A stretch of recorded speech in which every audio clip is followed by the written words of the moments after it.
posted it. A couple of years later, and you probably can't even remember where the photo was taken. Your memory is gone. Wouldn't it be great to have a camera that captures everything you experience with your friends and family, and that lets you and your friends re-experience those moments later? When you spend time with your mates and loved ones, wouldn't it be great to be able to relive the atmosphere of that day? When someone you love creates something great, wouldn't it be nice to discover things that you hadn't even noticed when you took a photo?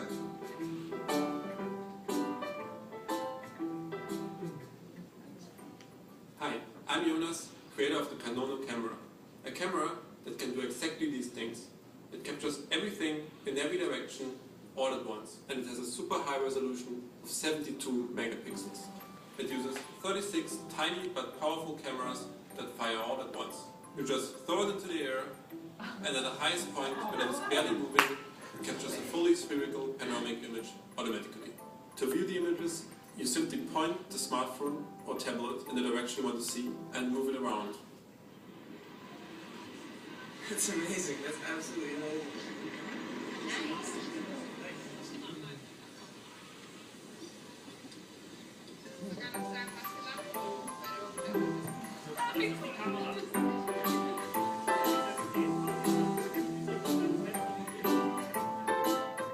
We built the original prototype 2 years ago.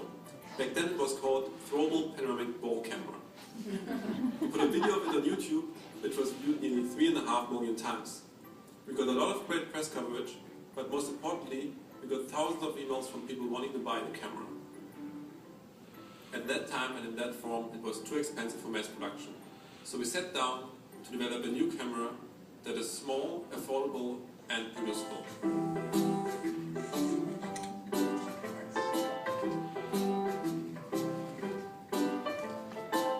We worked hard on a new design. We called it the Panono camera. The camera is tough, so you can throw it in the air and even drop it on occasion. There are several easy ways to use it.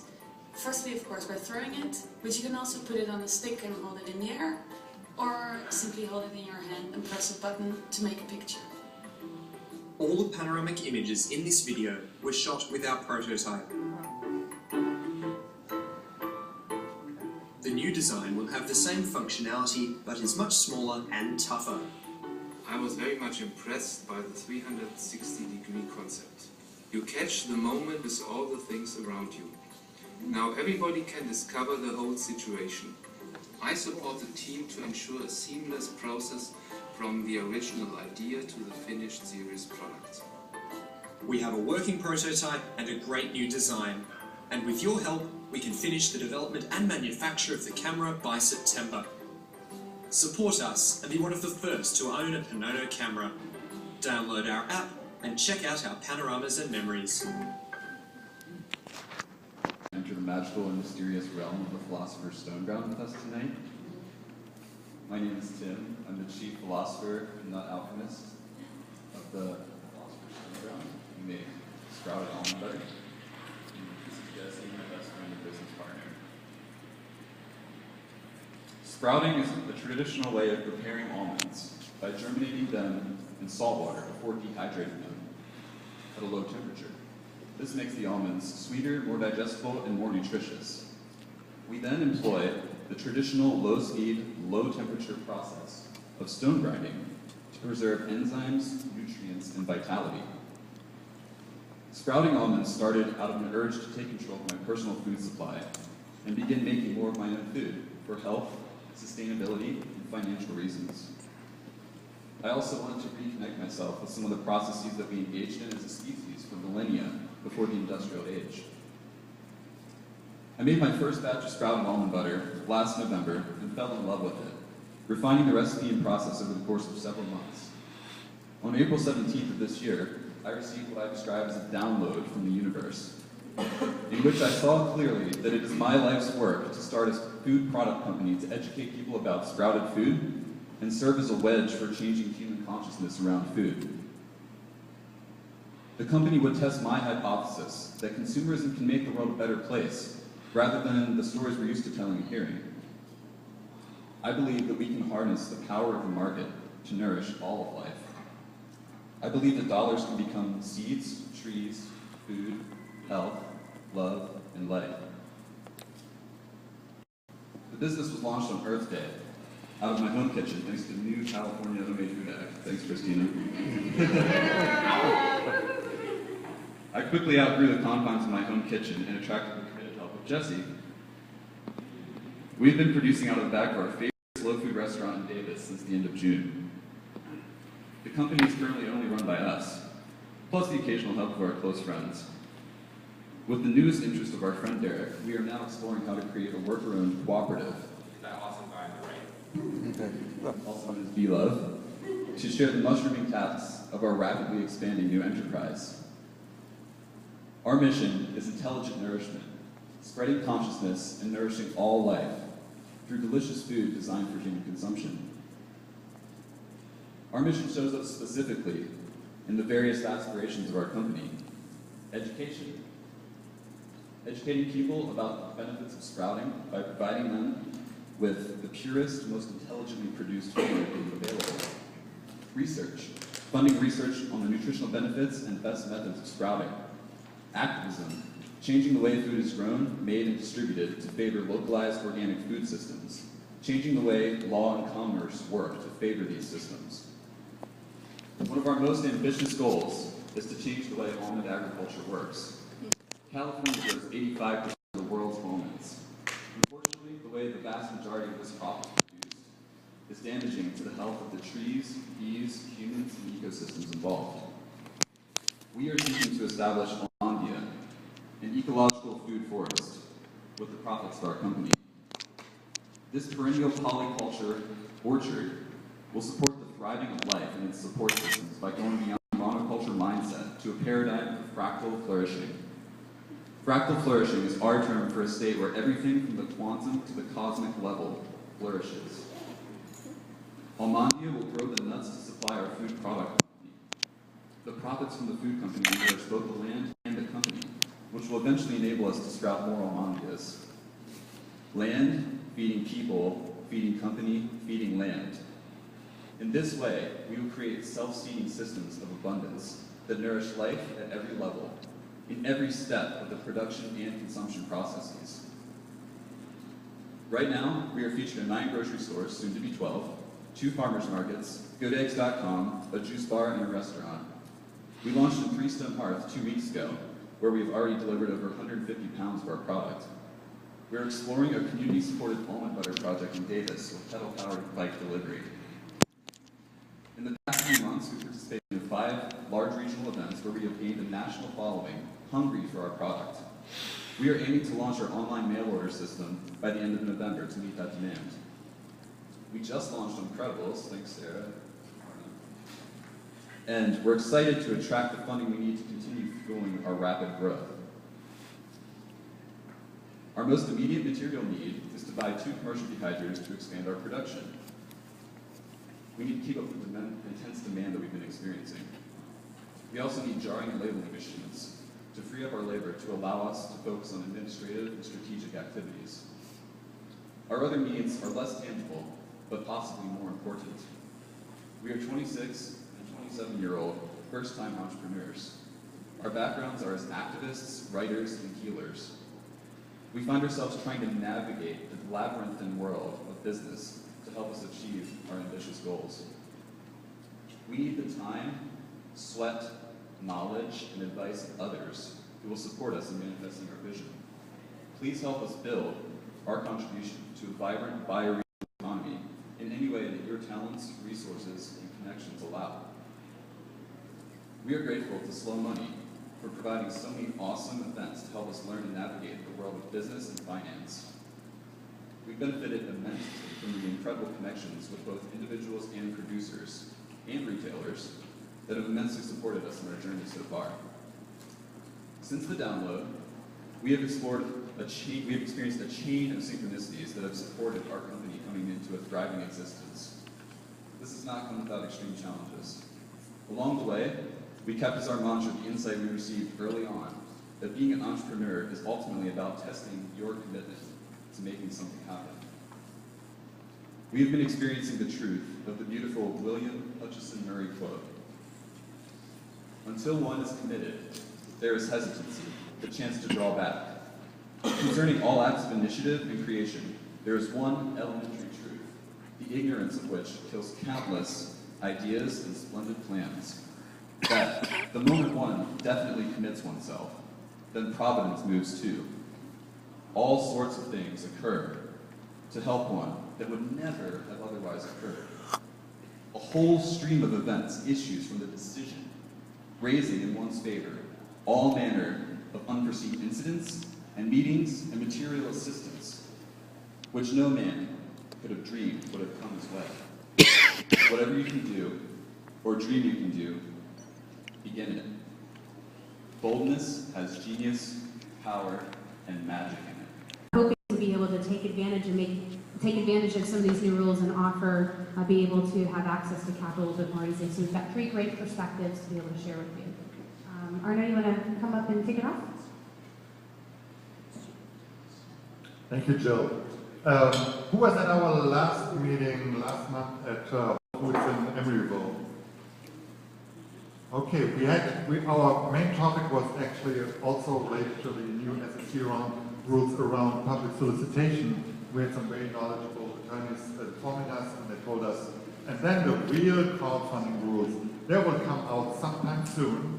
And then after our meeting, it took like 36 hours later, the rules came out. So, but we're still very timely. As far as I know, like the partner with the Impact Hub is probably the first like public community discussion about what do the new crowdfunding rules mean. This is and what do they mean for local investing? How and if will it change in the future? That's the topic of today's discussion. And just to put this in a little bit of a context, as I was listening to Tim and Jesse, as you guys know, or some of you guys know, I used to work at a bank, and we had 1 million households, consumer households, and 50 small businesses. And these were basically 2 different departments, right? They were kept apart, they wouldn't like invest in each other. And we were only scratching the surface in terms of the small businesses. A business like Philosopher's Stone Ground would not exist in the world of bank financing because they would have laughed them out of the door. At Philosopher's probably already, and then and the better ones of the bank underwrite the war and said, "Sorry, can't help you, but leave the almond butter here," right? And they do have good taste. So now we're looking at a whole different world. Can actually a community take over in terms of investing? And our crowdfunding theme for today, I just want to phrase a little bit. It's not about the crowdfunding that we already know from the Kickstarter, Kiva, Indiegogo world where you make donations or 0% loans. We're talking about the crowdfunding that is not considered as investing, where basically we can promise interest and it's considered an alternative to earning interest. For example, Credibles is also a crowdfunding platform, but we're not promising interest in terms of money, it's just interest in edible credits, and Jenny was actually our legal advisor in structuring that the right way. We didn't have to wait for the Jobs Act. Now the Jobs Act is here, and it's really nice to have Jenny here, and so I want to bring Jenny, David, and Tim up to the front, if you can.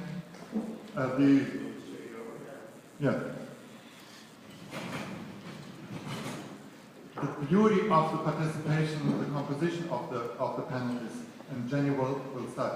Jenny has been very instrumental, just even like getting the idea of crowdfunding, capital formation, community capital out there, involved in the early discussions of getting crowdfunding somewhere into the law space. So she has been in it from the beginning. That it becomes active, people say there are a lot of new platforms coming along that will play a role in it. And who has heard of a Tiny Cat Loans before today? See, two people, and this is actually an interesting thing. We actually may see more platforms that nobody has heard about. And we don't know where Tiny Cat Loans will be in a year from now, but it's actually an interesting perspective that there will be new players in the game. And Tim is representing Impact Hub, where like tons of new startups in the social impact space are coming up, and they probably would have hoped if that was available, what we now will be talking about. So the question that I want to guys to think about and also talk to is, A, will crowdfunding lead to a democratization of investing? Will we see a new class of investors that weren't investors in the traditional sense? Will they become impact forming us? And maybe a little bit later we can also say, what will it actually do to the traditional crowdfunding? What happens actually to the people who are trying to be almighty as angels in the investing world? So these are all questions we hope we can address today. So let's start out with Jenny, and Jenny will give us first also information on what is actually in it so that we know what we can discuss today. Thank you. Thank you. It's good to see a lot of friendly faces.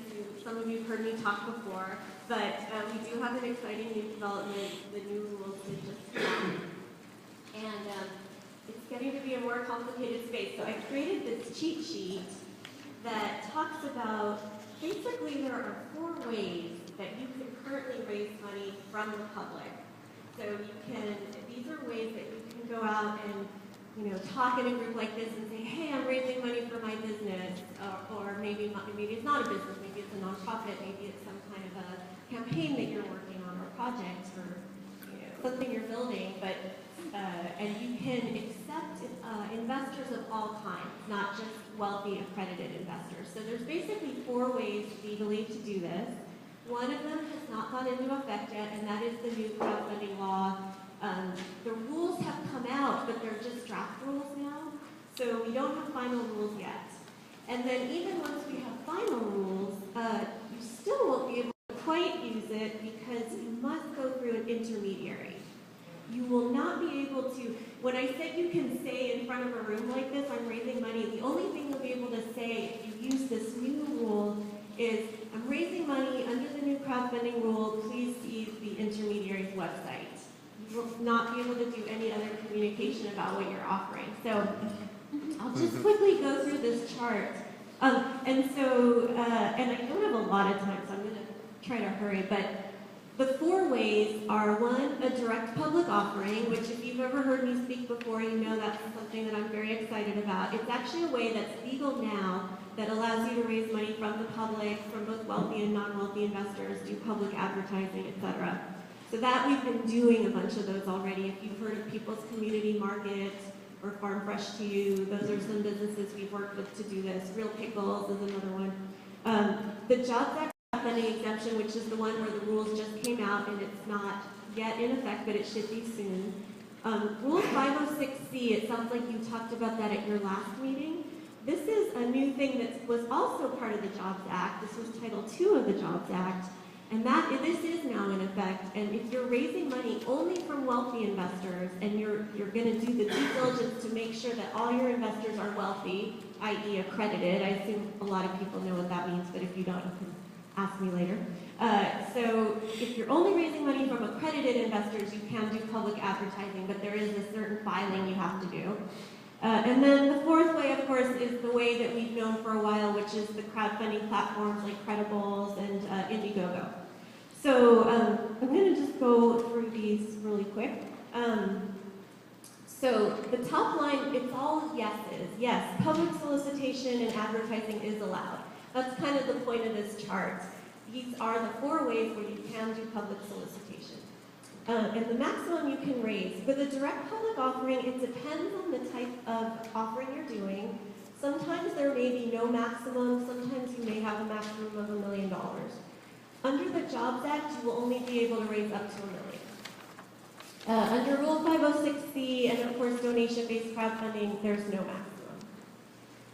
Maximum per investor. Using a direct public offering, there's usually no maximum per investor, although in California, oftentimes they will impose a maximum for people who don't make above, I I think it's like $50,000 per year or $150,000 in net worth. It kind of varies a bit. So people who don't meet those minimum requirements sometimes can't put in more than $2,500, but everyone can invest. And of course, under the last two, there's no maximum per investor. Are they currently available? All of these are currently available except for this new Jobs Act crowdfunding thing, which will go into effect probably fairly soon. What can you offer?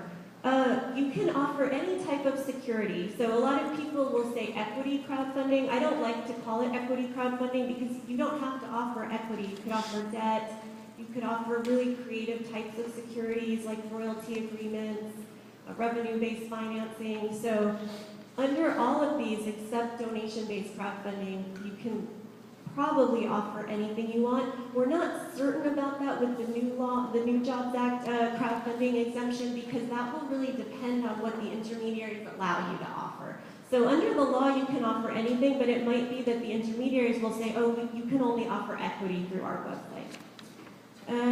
Is it open to unaccredited investors? Both direct public offerings and offerings under the new crowdfunding exemption are open to everybody. Do you need to have audited or reviewed financials? And sometimes people don't realize how expensive it is to get audited or reviewed financials, so this is kind of an important thing. With a direct public offering, you usually don't. In California, they generally will not require it. In other states, they might. Direct public offerings are state by state. So in California, I have yet to see them require audited or reviewed financials. Under the new crowdfunding exemption, you will be required to have audited or reviewed financials depending on how much you're raising. If you're raising over $100,000, you'll have to have reviewed. Over $500,000, you'll have to have audited. And then the other two, no. Can you talk directly to investors? With all of them except under the new crowdfunding exemption, you can. But like I said, under the new crowdfunding exemption, you actually will have to put a gag on your mouth and not talk to any investors about your offering other than to tell them about the intermediary website where your offering is listed. Are you required to use a web-based portal? The only one where you are required to use a web-based portal is under this new law, the new crowdfunding exemption. So like even with donation-based crowdfunding, most people do use a portal, but you don't have to. You could just stand right here and say, hey, donate to my business. Let's see. Are there ongoing reporting requirements? This is a big concern with the new Jobs Act crowdfunding regulations. You will be required to do ongoing reporting to the SEC for the rest of the life of your business. If you ever use the new exemption, from then on till the end of time, you will have to do ongoing reporting. Another thing that's a negative about the new law is you're required to allow investors to pull out at the last minute. So you could get to, you could have a maximum that you're, or a target that you're trying to raise, and people could be, pledging to invest right up until 48 hours before the last day for people, or the last moment for people to commit. People can pull out. So that's a real concern. And then I just talk at the bottom about which law applies to this.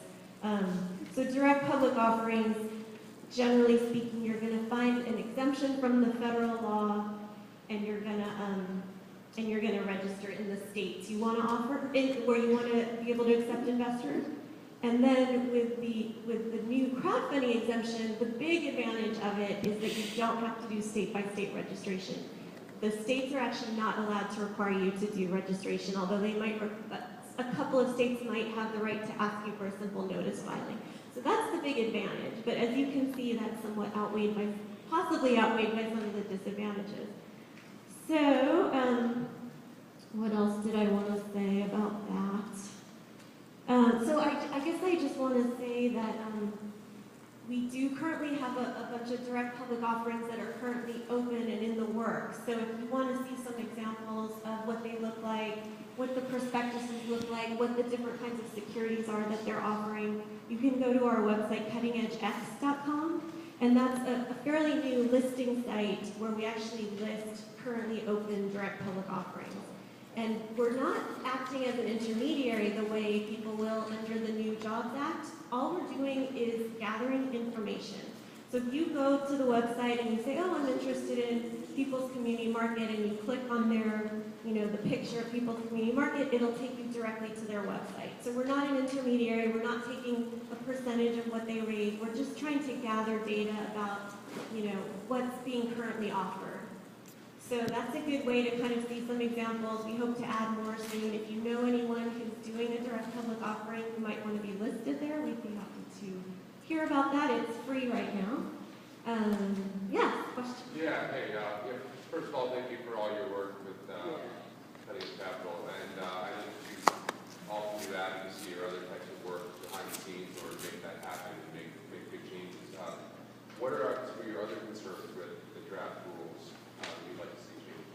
Well, so I want to say, I think the SEC did a really good job on the draft rules. I did go ahead and read the 500 and however many pages.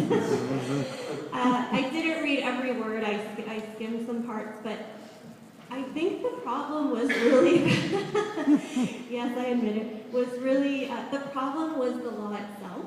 And the history of the law is really interesting. We don't have time to go into it today, but sustainability. Tiny Cat Loans, and we are. So if you want to reach out to your customers in Nevada, you would have to go through the application process with Nevada as well, and submit filing fees and go through the application process, which can take a number of months in some cases. We're targeting the Jobs Act mainly to reduce that amount of overhead and not that big work. We're trying to make it a very streamlined process. We're trying to make it as cheap and efficient as we possibly can. And see if we can't use that to drive the costs down and open the door to even more businesses. Two quick questions.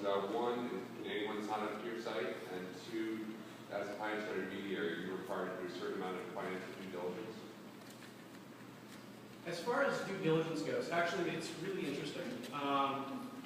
We are not allowed to pick and choose which companies offer securities on our site. We're not allowed to cherry pick, we're not allowed to recommend, and we think these guys are really great and better than these other folks. We are allowed to set a certain standard as long as everybody is held to that same standard. For example, we're using SBA loan requirements. We're saying you have to have been in business for a certain amount of time. You have to show a profit at some point so that you can actually pay back the loan. But past that, if you meet that bar, then you have to learn on our site. And as far as investors, literally anybody can invest. Mm-hmm. So as a platform, do you get onto the percentage of the raise, the servicing of the loan, how would that work? We would be compensated as a percentage of the raise. The actual compensation structure and what we can charge for is still being hammered out with FINRA. But it looks like we'll be able to charge a small percentage of the raise. We're shooting for 6%.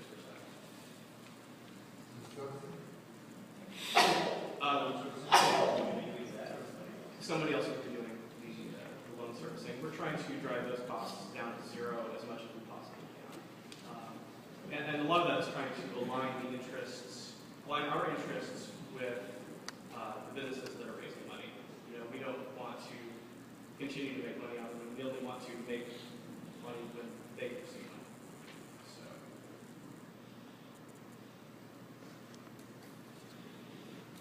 Two questions. First is the SBA baseline here, do you think that's a choice, or could someone else take a different set of rules and could they make loans to unprofitable companies? Absolutely. Other platforms can make different choices. We're setting that particular standard because we want to make sure that these loans succeed. We want to make sure that people don't default. And for a small business, a small amount of money, $15,000 to $20,000 can be really transformative and can do great things. But also being on the hook for $15,000 to $20,000 can be pretty bad if you're not in the position that you can actually service that loan. So we're trying to make sure that this is a win-win scenario for everybody. The second question is, what happens at exit? So there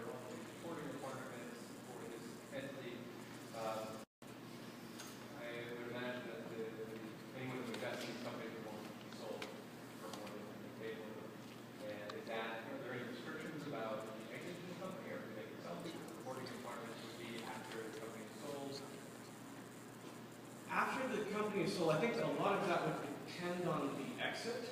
And a lot of that would be surrounding equity investments if you're doing a crowd an equity offering. We haven't really dug too deep into that because we're not particularly interested in equity offerings. Well, but what about companies you loan money to that you bought? Are there any complications around that? Basically, what I'm really asking is by going for a round of funding, so by sourcing capital for crowdfunding, does that inhibit a company's ability to exit, other than the fact that they're funding as a company? Our initial reading is no, because any obligations, will be to the initial company. If they're acquired by a third entity, then that other entity would have different rules. But that's actually a really great question that we should pose to the regulators. Take one more question. Related to that, if you had an equity instrument, equity funded company that did a demand buyout, you get out of the requirement of the publication. I think again, our interpretation would be yes. So going going private, or if Dell is no longer publicly traded, then they don't need to report to financials anymore. So I think the standard reporting requirements for the IPO are pretty good match for the way that the SEC is thinking about these things. Thanks. So I'm going to jump in really quick since we're running a little bit longer on time. I think what we're going to do is we're going to continue, of course, on with Tim, and then we'll probably won't have time to do our breakouts, which we talked about. So at the end of this, we'll have more time, maybe another 5 or so minutes for some additional questions, and then we'll hope that a few of you can stay. I want to be mindful and respectful of everyone's time, and our finish time at 8 o'clock. So hopefully these guys will be around for a little bit, and also Tim and Jesse will be around after 8 o'clock. So this is a great time after Tim's to continue asking questions. I just want to tell people we won't have time to do the breakout, unfortunately. All right, Tim, all yours. Thank you. Hey, everybody. So I usually start with, how many people have actually visited or know about the Impact Hub, but I look around this room and I've actually, over the last 4 years, seen more than half of this room, so I think that the majority of you are quite familiar, but I'll run through a quick kind of history of it, and then kind of get into, I think, why I'm up here with these guys. So the Hub is a global community of social entrepreneurs, impact investors, consultants that want to see by around 60 next year. It's all